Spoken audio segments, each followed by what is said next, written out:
Hi friends, ഇന്ന് നമ്മൾക്ക് കുട്ടികൾക്ക് ഏറെ ഇഷ്ടമായിട്ടുള്ള ഡോനറ്റ് തയ്യാറാക്കിയെടുക്കാം.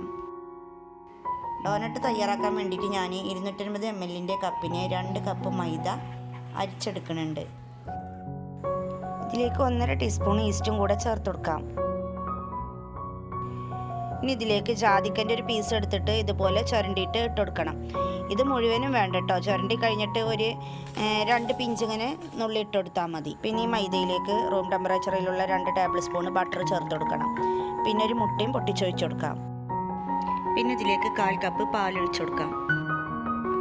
ഒരു പിഞ്ച് ഉപ്പും കൂടെ ചേർത്ത് കൊടുക്കാം. പിന്നെ ഇതിലേക്ക് 6 ടേബിൾ സ്പൂൺ പഞ്ചസാര പൊടിച്ചതും കൂടെ ചേർത്ത് കൊടുക്കാം. പിന്നെ ഇതിലേക്ക് 1/4 ടീസ്പൂൺ വാനില എസൻസും കൂടെ ഒഴിച്ച് കൊടുക്കാം. എന്നിട്ട് ഇതെല്ലാം കൂടെ നന്നായിട്ടൊന്ന് മിക്സ് ചെയ്തതിന് ശേഷം നന്നായിട്ടൊന്ന് കുഴച്ചെടുക്കണം. ഇത് കുഴച്ചെടുക്കുന്ന സമയത്ത് അധികം കട്ടിയാവാനും പാടില്ല, അധികം ലൂസാവാനും പാടില്ല.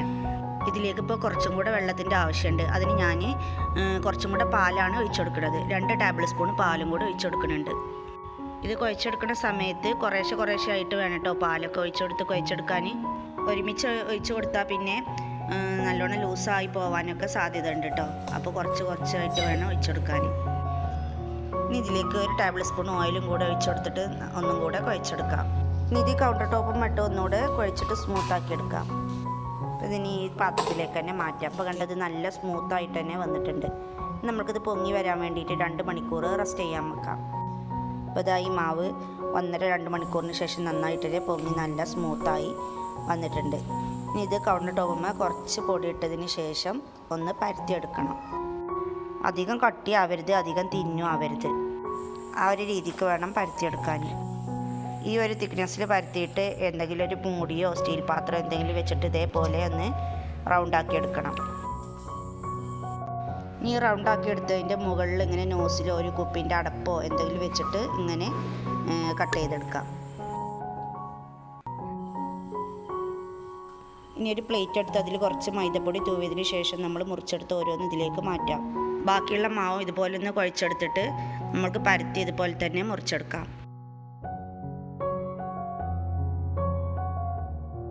ഇതിൻ്റെ ലാസ്റ്റ് പീസ് ഇങ്ങനെ ചെറുതായിട്ട് മുറിച്ച് റൗണ്ടാക്കി എടുത്തിട്ട് അതിങ്ങനെ മാറ്റിയേക്കാം.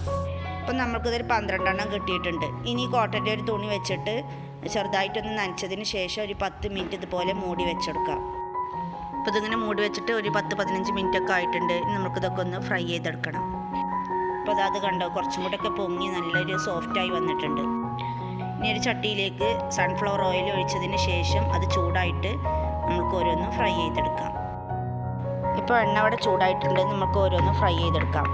ഇത് ഫ്രൈ ചെയ്തെടുക്കുമ്പോൾ വെളിച്ചെണ്ണ ഉപയോഗിക്കരുത് കേട്ടോ, സൺഫ്ലവർ ഓയിൽ തന്നെ ഉപയോഗിക്കണം. ഇതിൻ്റെ മുകൾ ഭാഗം പൊങ്ങി വരാൻ വേണ്ടിയിട്ട് ഈ എണ്ണ നമ്മൾക്ക് ഇതിൻ്റെ മുകളിലേക്ക് ഇതുപോലെ ഇങ്ങനെ തട്ടി കൊടുക്കാം. ഇത് നല്ലോണം ഡാർക്കായി ഫ്രൈ ആക്കരുത്, ഒരു ഗോൾഡൻ കളർ ആവുന്നത് വരെ ഫ്രൈ ആക്കി എടുത്താൽ മതി കേട്ടോ. ഇത് ഹൈമ ഉണ്ടാക്കിയ കുഞ്ഞ് ഡോനറ്റാണ്, ഇത് പൊരിച്ചെടുക്കാം.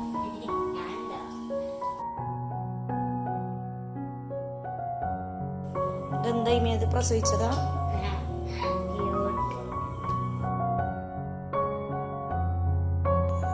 ഇനി നമ്മൾക്ക് മുഴുവനും ഇതുപോലെ തന്നെ പൊരിച്ചെടുക്കാം.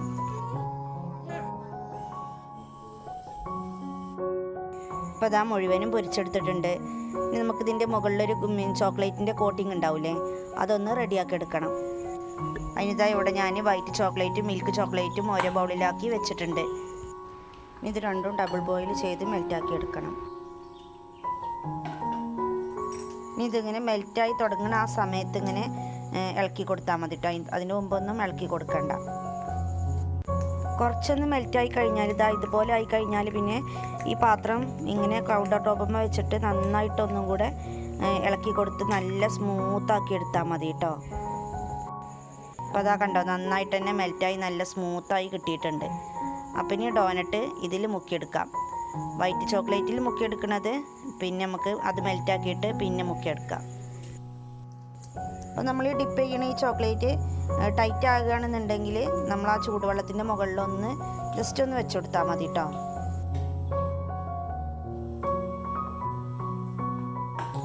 ഇനി വൈറ്റ് ചോക്ലേറ്റും ഇതുപോലെ തന്നെ മെൽറ്റാക്കി എടുക്കാം.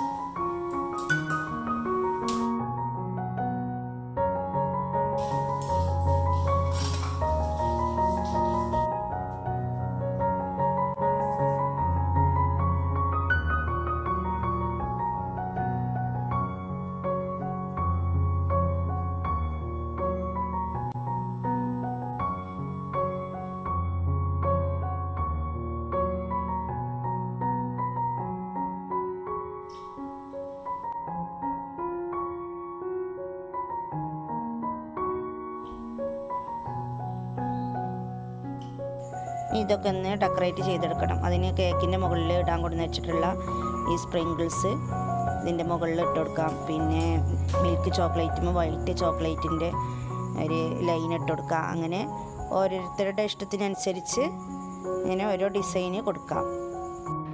ഇതിൻ്റെ മുകളിലുള്ള ചോക്ലേറ്റ് ഒന്ന് കട്ടായി കിട്ടാൻ വേണ്ടിയിട്ട് ഫ്രിഡ്ജിലൊരു 10 മിനിറ്റ് വെക്കാം. സ്പ്രിങ്കിൾസൊക്കെ ഇട്ട് കൊടുക്കുന്നത് ചോക്ലേറ്റ് കട്ടാവണതിൻ്റെ മുമ്പ് തന്നെ ഇട്ട് കൊടുക്കണം, എന്നാലാണ് അത് ആദ്യമേ ഒട്ടിപ്പിടിക്കുള്ളൂ. അപ്പോൾ ഇതിൻ്റെ മുകളിലുള്ള ഈ ചോക്ലേറ്റ് കട്ടായിട്ടുണ്ട്. പിന്നെ വൈറ്റ് ചോക്ലേറ്റ് ഒന്ന് ചൂടുവെള്ളത്തിൽ ഇറക്കി വെച്ചിട്ട് അതൊന്ന് ലൂസാക്കി എടുത്തിട്ടുണ്ട്. അങ്ങനെ ആകുമ്പോഴാണ് നമുക്കത് ഡിസൈൻ ഇങ്ങനെ കൊടുക്കാൻ പറ്റുള്ളൂ.